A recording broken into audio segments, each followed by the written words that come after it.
Assalamualaikum warahmatullahi wabarakatuh. My name is Muhammad Haris Haikal bin Muhammad Hisham.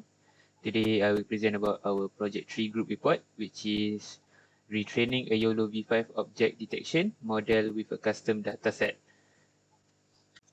So what is object detection? Object detection is a computer vision technique which allows us to identify and locate objects in image or videos. Object detection seeks to create computational models that offer information required by computer vision applications to classify certain objects. The object detection algorithm YOLO, which stands for You Only Look Once, divides images into grid system. Each cell in these grids are in charge of detecting objects included within it. Because of its speed and precision, YOLO is a well-known object detection system. So, for this project, we use YOLOV5 convolutional neural network to accurately and quickly detect objects. After processing the full image, a single neural network separates it into a grid system, which each of these grid system will predict the class of each object by using bounding boxes and the features of its individual object. In order to create predictions about the image, a single forward propagation passes through a neural network. After the non-max suppression, it displays the discovered object, which ensures that the object detection algorithm does not repeat. Okay, so in task 1, we are assigned to run a pre-trained YOLOV5 model, which we use AI model YOLOV5 for object detection. The codes are run on Google Colab and we use dataset from Coco Dataset, which have around 90 classes. So as we can see here from these two pictures, the coding was run on two different devices, which is webcam image and video, and the system managed to detect cell phone and scissors. Next, we have task 2, which is to build and annotate a new dataset. So for this task, we use RoboFlow to create our own dataset. So during the data gathering and collecting stage, selected images were imported to RoboFlow and then annotated using the bounding box method. So as we can see here, in the pre-processing phase, we use auto orientation and resize the images to 416 times 416 with no augmentation added onto the dataset. And as we can see here, we have 105 images uploaded into the RoboFlow, which will then be divided into 3 classes. These 105 images are then divided into 3 sets, which is 75 images for training set, 15 for validation, and 15 more for testing sets.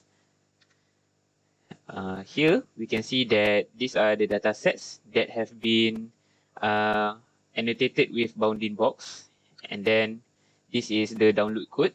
So after we upload the data sets to RoboFlow, we can then generate our download code, which can then be used for the task 3, which is to apply transfer learning to the pre-trained YOLOV5 model.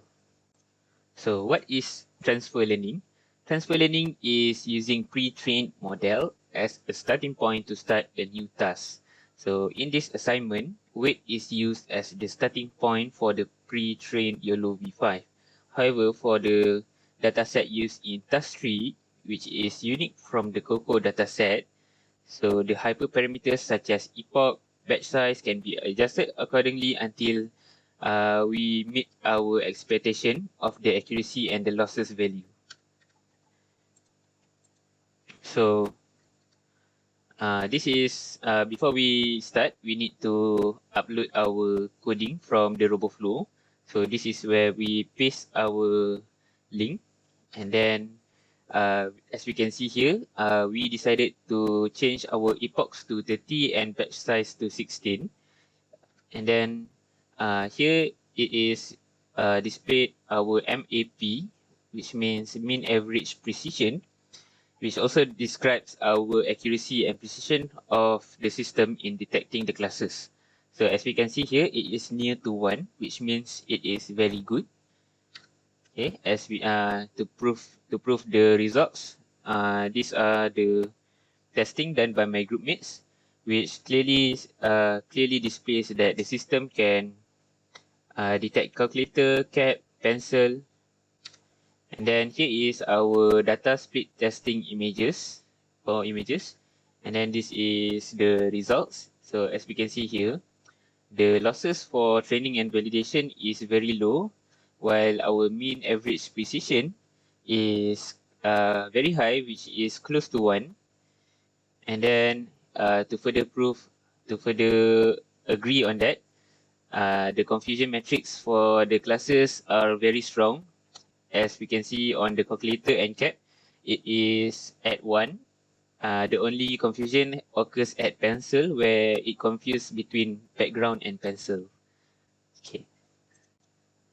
In conclusion, by completing Project 3, we have learned on how to apply an object detection model in a practical setting. Consequently, we are able to distinguish between the AI model for object detection and object classification in terms of their structures and processes.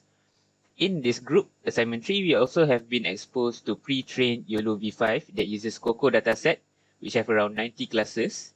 We are also able to produce and evaluate an AI model of object detection using YOLO algorithm based on our own custom dataset. And this is the overall roadmap of the process involved, which is, first of all, we upload our own dataset, and then we annotate them using the boundary box method. And then we pre-process the dataset, such as resizing the photo, change epochs, batch size, and lastly, we deploy it to detect object on real-time photo or video capture. That's all from me. Thank you.